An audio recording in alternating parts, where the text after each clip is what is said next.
Friend was not allowed to board the flight. The rest of us still went on the vacation. Now she wants us to pay her back. Am I the asshole if I don't pay her? Throw away and change some details. I don't think anyone involved is on Reddit, but I'm paranoid. Me and 3 friends planned a vacation to Hawaii. We booked the flight, hotel, and car together for a discount and then split the costs 4 ways, so we each paid roughly $800. We also booked a couple things to do there totaling around $250. The day of the flight we all arrive at the airport and start going through TSA. One of my friends, I call her Sarah, got stopped because she had a weed pen in her bag. She says she just forgot it was in there and didn't intentionally bring it, but it doesn't really matter either way. TSA ended up calling airport PD, and Sarah was not allowed to board the flight. Weed is not legal in our state. She wasn't arrested, but she was given a ticket and court date and not allowed through security. Obviously, the rest of us still got on the plane because we're looking forward to our vacation. Now we're back and Sarah is mad at all of us for going and wants us to pay her back for her portion of things since she couldn't go. But I don't think we should have to. It's not our fault she wasn't allowed to fly, and I didn't budget for paying her half as well. She's also mad because the airport is 1 hour from our home city, and we didn't give her the keys to the car, so she had to pay for an Uber home. We didn't say she couldn't have the keys, it's just that no one thought to give her the keys to Matt's car when it was all going down. One of my friends says we should just pay her to keep the peace, but I don't think we should have to. Matt also thinks we shouldn't have to pay her. If we split her costs it would be about $350 each. I could technically afford it, but I'm working on paying off my credit card, and that's about the same amount I put toward the credit card each month, so it would put me a month behind on my plan to pay off my last credit card. I was a little irresponsible in my early 20s. AITAH if I refuse to pay her back, and even if I'm not the should I just do it anyway to keep the peace? Update my 25F. Best friend, 24M, proposed to me. I'm confused and mortified. Where can we go from here? Update 2. So adding on, a lot of people said I should ask our mutual friends if he's ever brought this up before. Ever suggested we were dating, etc. All of the people I've asked, granted it was only 5, said that they've not got a clue, and he's never mentioned it before now. I don't know then if this is something that he's newly started thinking, if it's been something long-term, etc. Either way, in addition I've also screenshotted all of his texts, etc., just in case. Reading back on them, not with a slightly less confused mindset, they read pretty manic. Still haven't heard back from his mom just yet. Hey, I'm not dead. I'm back at my parents' house at the moment, and I'll be staying here until school picks back up in a bit instead of traveling around. It's nice to be home anyways. Update TLDR. Jordan and I spoke. He didn't explain where he got the idea we were in a relationship from, and he doubled down on the proposal idea, saying I should have loved it. Apparently he's dropping out of university. Update. Jordan did in fact not come back to the hotel.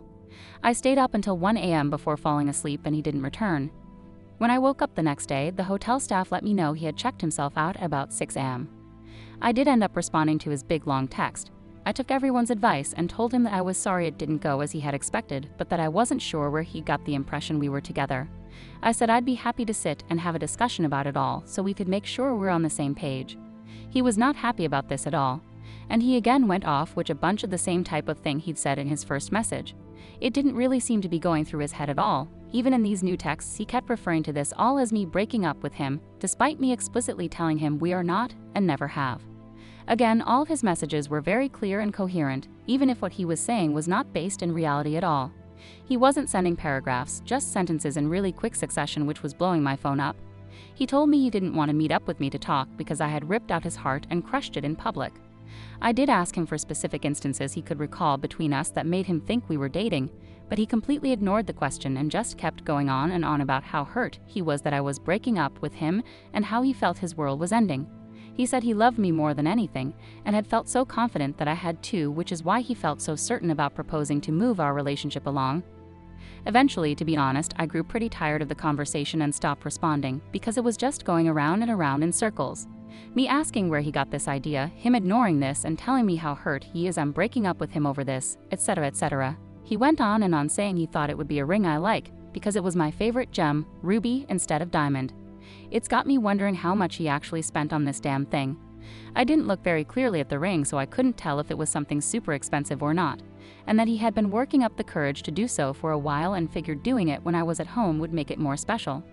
For a while he was just talking to himself in my texts because I wasn't responding anymore. When I checked back about 20 minutes later, I had something like 60 messages from him. Granted, they were all one sentences. At the very end he apologized and told me that it didn't matter anyway because I wouldn't see him around anymore. Obviously I was concerned, so I asked for clarification. He said that he was going to drop out of university and go back home because he couldn't deal with the shame. That's where our conversation ended. I didn't really know what to respond to that. As it stands now, I don't really know where Jordan is. I didn't ask him, which is my bad. I'm not sure if / when we will talk again. I'm sorry, this is quite a boring update. Unfortunately, I can't excite everyone with a, and then he turned up at my door, and then he sent me flowers, or whatever. It feels a lot is unanswered. I still don't know where he got the idea we were saying from, he hasn't explained that. So I'm sorry I can't give everyone that answer. I haven't reached out to his family yet.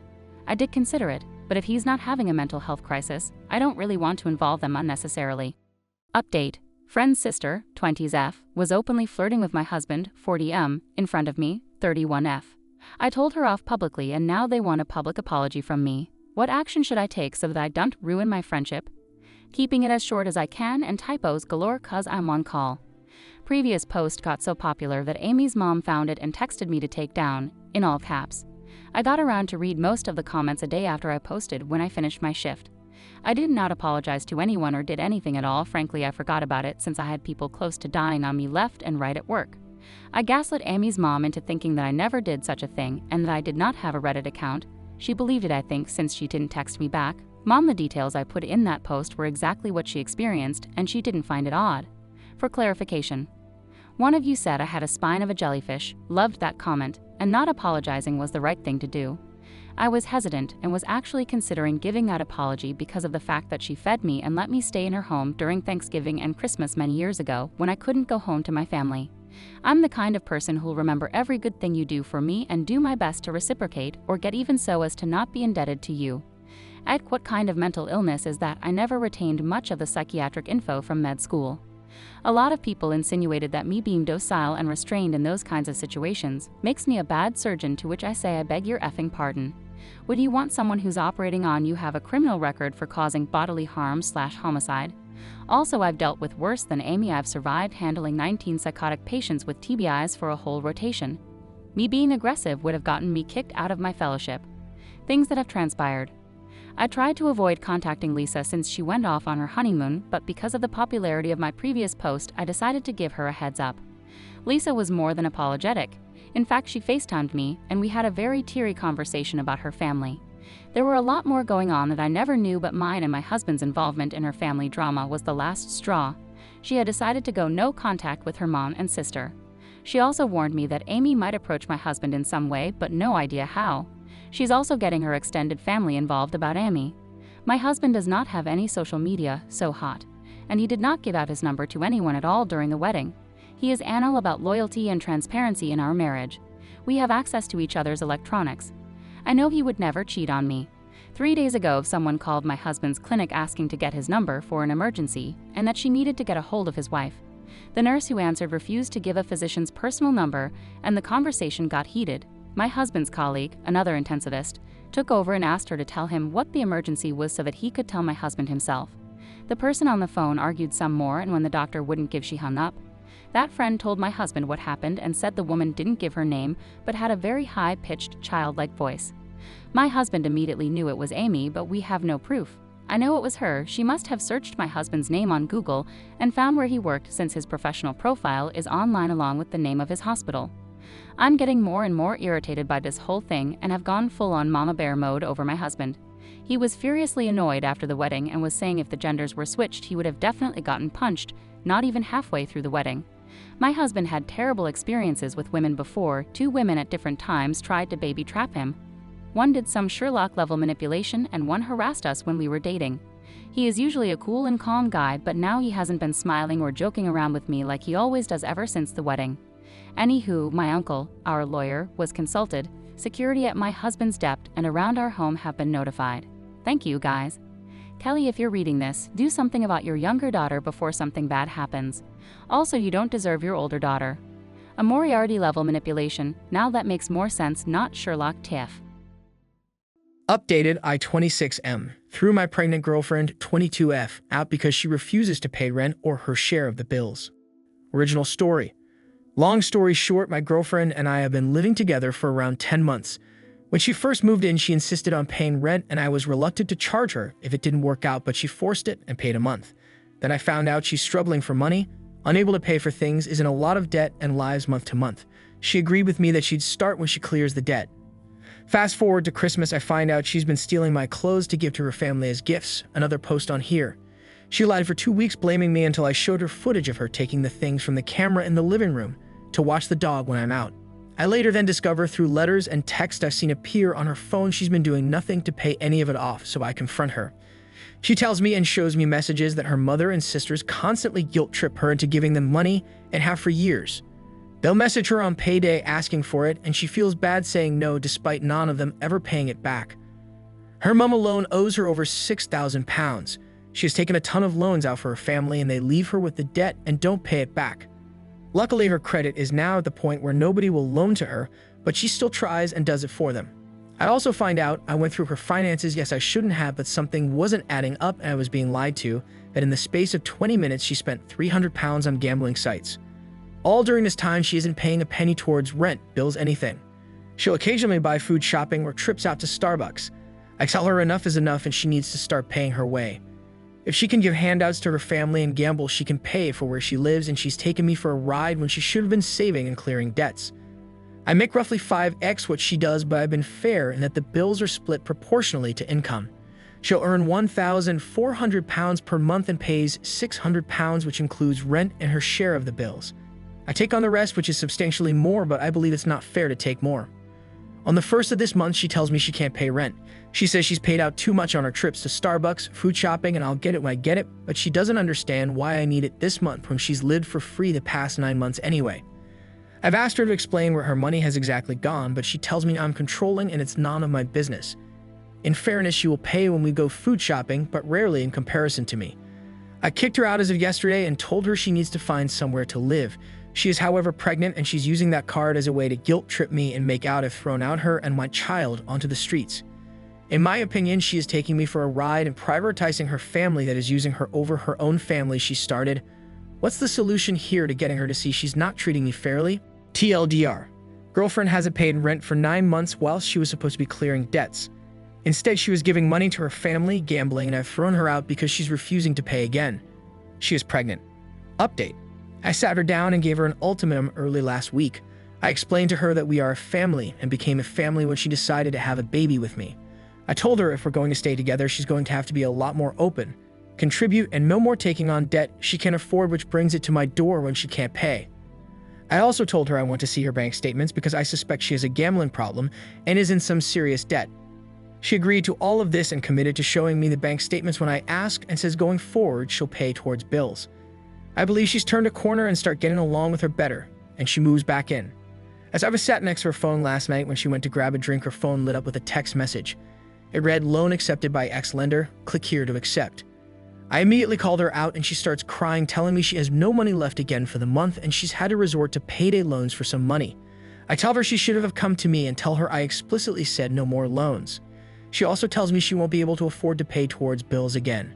She works full-time and brings home around £1,400, £1,200 a month dependent on hours, but a lot of the time she phones sick, so gets sick paid, which is a lot less. I asked to see her bank statements and she refuses, telling me I'm being controlling by asking when she's told me and I don't need to see them. That's the last straw for me. I'm almost certain she's been giving it away at this point again or gambling. I give her a scenario. Your baby is starving and needs food and there's none in the house. What are you going to do? She replies, you'll have to pay. That's fine, I'll happily support my son, I tell her, because the mother is clearly a deadbeat. So I asked to see her Facebook Messenger to see if her family have been hitting her up for free money again, and conveniently all of the family members that borrow from her have the chats cleared. She says she deletes them to be tidy, yet mine's still there. I told her this isn't going to work and she tells me I'm a controlling freak basically, and she agrees and I've not heard from her since. Moral of the story is she's too damaged from her upbringing, I'm guessing, and some people you just can't change. She still messages me asking how I am, but I'm just ignoring her, except from anything baby related. I need to move on. I know a lot of people question whether she's pregnant, how stupid I was to get her pregnant. I agree, and if it's mine. I've been to every scan, so I know she's pregnant. As for if it's mine, I've never suspected cheating, but she's a serial liar, so I will be forcing a DNA test through the courts. I posted on a couple of different subs to make sure I wasn't getting biased opinions. The above story is 100% true. I wish it wasn't, believe me. But my focus is now getting as far away as possible from her for my own sake. My wife 37F and I 38M want to adopt our teenage foster daughter, but FIL 64M is furious about it. My wife and I have two biological teenage sons, one older and one younger than our foster daughter. We have been fostering kids for many years, but the goal has always been to reunify the kids with their parents, which has happened successfully each time until now. 2 years ago, we took in our foster daughter, now mid-teens. She had been through a lot and was labeled as a troubled kid and not adoptable. I won't go into details, but the issue in this matter is that there are images of her going around amongst a certain community from before we took her in. We were informed by authorities about all of this before, so it's not like this came as a surprise after we got to know her. I'm not going to lie, it has not been easy. Our families have seen us struggle, but almost everyone has been super supportive. The first 5 to 6 months were the hardest. She didn't trust us and she was angry at the world, rightfully so. Then one random night I got up in the middle of the night and unintentionally ended up scaring her shitless, and she had a full-blown panic attack. She was okay after a little while, but it was like something clicked for her that night. It was like she realized that we were on her side, and we watched her change from this angry and sad little girl to the ambitious young teenager we know today. It started with her telling us thank you for everything we did, small things like driving her to practice, and she said it with a smile on her face. It was so amazing to see her feeling better and not so lonely anymore. From there, everything changed.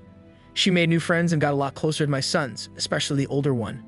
Her grades went from failing multiple classes to getting straight A's, not because we were nagging her, but because she wanted to.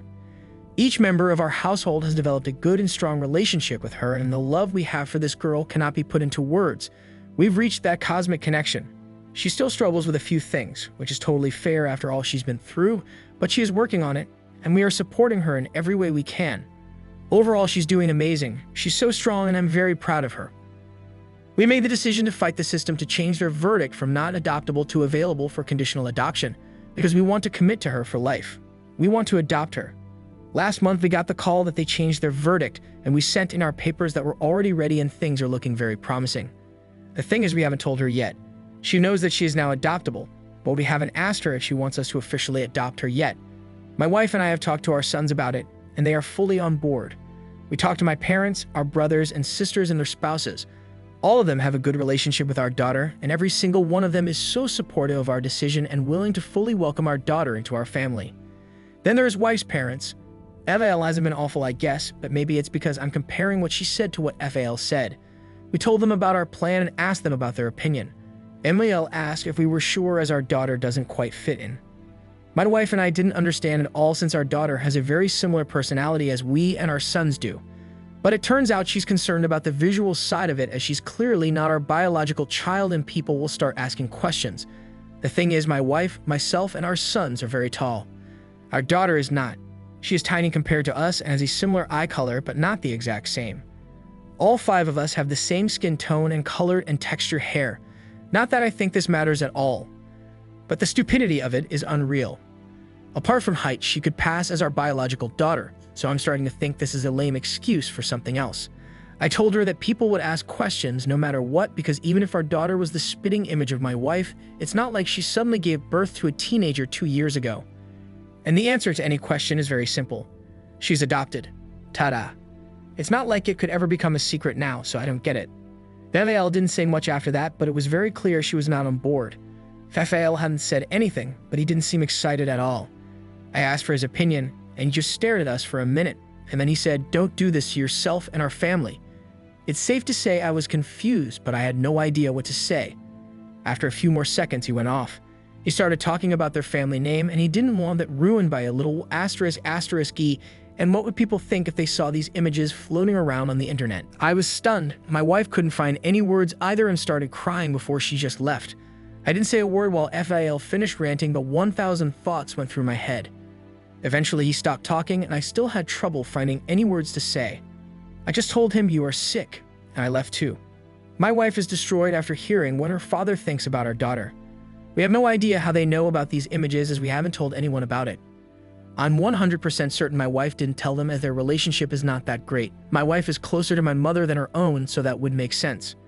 We have tried to hide this from the kids since this happened, but my older son sensed something was very wrong and asked about it. I told him our conversation with Isles about adopting our daughter didn't go very well, and they weren't supportive. He wanted to know why. I told him I couldn't tell him, but that it was serious and promised to talk to him about it in a few years when he's an adult. And I assured him that our daughter didn't do anything wrong, our plans haven't changed, and that it's Phil who is being unreasonable. My son told me that our daughter told him a few months ago that she didn't think Isles liked her very much, especially Phil. This happened 2 days ago, and we haven't spoken to them since. I'm not sure I even want to try Teo. For me, this is going no contact worthy. I want nothing to do with them. My wife is in pieces and has mentioned that she doesn't want them in her life after this. This has tainted our adoption experience for sure. I'm afraid, though, that if we piss Phil off even more, that he will start talking to our family about these images. I do realize that he will look like a pig in everyone's eyes, but I would like to spare our daughter from everyone knowing about what's out there. I usually talk to my mother about heavy stuff in life, but I cannot talk to her about this without feeling like I'm exposing my daughter by telling my mother more than I want to for my daughter's sake. Internet strangers, I have no idea what to do from here. How do I go about the situation with Phil without creating more mess than absolutely necessary for my daughter? Just to be very clear, there's no doubt in our minds that we still want to ask for our daughter's permission to adopt her. Our relationship with our daughter will not change no matter what Phil does or does not do. I realized from the first couple of comments that became unclear after the Phil incident. Sorry about that. I'm glad to see I'm not the only one possibly/hopefully reading too much into this. I think you have verified I'm not crazy. Wife and I had a brief talk after I posted and have decided to talk to her brothers and sister first about Phil's comments. It will be a hard conversation, but it needs to happen. Before I could get to it, my wife told me she wants to report the situation with her father knowing about the images of our daughter. Right now, we don't know what that looks like, but it has simply not been possible for him to gain this knowledge legally. There's a culprit for sure, but we will leave that to the authorities for now. Thank you for giving me a reality check. And thank you for your encouragement. We need it right now.